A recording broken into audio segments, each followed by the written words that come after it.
Pseudo right now, as we sit here, is the only internet television network that really is big, works in scale, and actually has quality programming.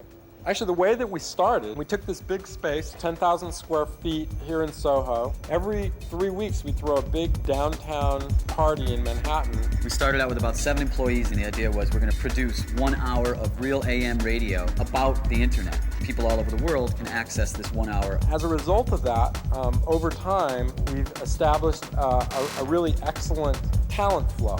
So we did that for a while as radio, and then it unfolded into streaming video, and that's where we are today. We're not a website, we're not a zine. We just want to provide our audience with an exciting net experience. Name is Galinsky. What I do at Pseudo is produce the art and culture entertainment programming through channelp.com, the performance channel. My name is Scott Rubin. I founded the All Games Network and run that channel. I think it's a natural fit. Internet broadcasting with internet gaming, I mean, like a glove. Jessica Zano. I am the producer of Pseudo Romance. What we wanted to incorporate is sex, lifestyles, and love. My name is Randy Nkanoki Ward, one of the executive producers of 88hiphop.com, the channel.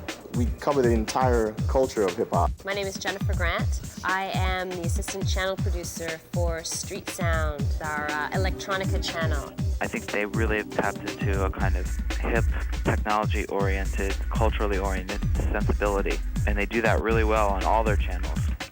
Our audience and the audience at large, they're a very sophisticated audience. They're usually PC enthusiasts. They own the computer. Excited about the music scene. Those who know nothing about hip-hop. Anywhere between the ages of 15 and 34 years old. Those who think they know everything about hip-hop. Usually college educated. Gamers tend to have faster connections so that they can play more online. People who are looking for interesting, entertaining content that they cannot find on mainstream radio, mainstream television. We think that the interactive nature of the web and TV is going to be the next big thing. That will absolutely drive people to come online, spend money, interact with TV shows, participate in elections. The internet broadcasting medium really allows me to create boundless, interactive collaboration of some sort. We said, why don't we put the video into the chat and have the video talk to the chatters, right? It's TV that talks back at you. With Pseudo Romance, the show, we had really good response from our audience because it was interactive. You know, there were 4 people in the studio, and we got people who would come back each week and chat their questions and talk with us, and we built relationships with these people. There's an incredible interactive link that allows you, the viewer, to become involved with the program. You learn things about cultures halfway across the world. Watching this person on a computer screen talking to you, I mean, where else can you get that? You cannot get that anywhere else but in interactive netcasting. Sponsors are not in the business of television programming.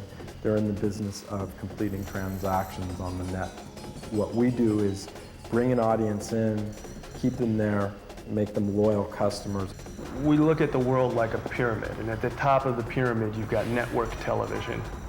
Then cable comes along, it's still fairly broad. We're playing in the internet television space, which is expanding out the bottom of the pyramid and offering the opportunity to produce very cost-effectively, much more specific niche programming to very strong affinity groups. We can actually, sit down with you, understand your demographic, and then custom tailor content that's going to meet the needs of that demographic. When your brand then comes into that content, the impact on that audience is going to be 10 times as great because it's delivered within content that makes sense to them.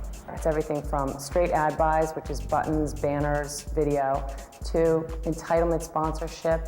We can sponsor a whole channel or one show or a segment of a show, and we can tailor it to whatever they need. If they want something that's niche, if they want to get just a certain kind of audience, we can create that for them. With streaming media, especially combined with the chat and the live audience and the host and the whole sort of communications experience of the show, what you're doing is you're really allowing the audience to interact with the product. It becomes much, much more memorable. Pseudo is the truth, and our audiences understand that. We have achieved a high degree of credibility with them, and sponsors who work with us can leverage off of that credibility. People say, well, Pseudo gets it.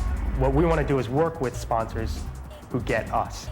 people who produce the shows and the people that are on air are extremely committed and passionate about what they do.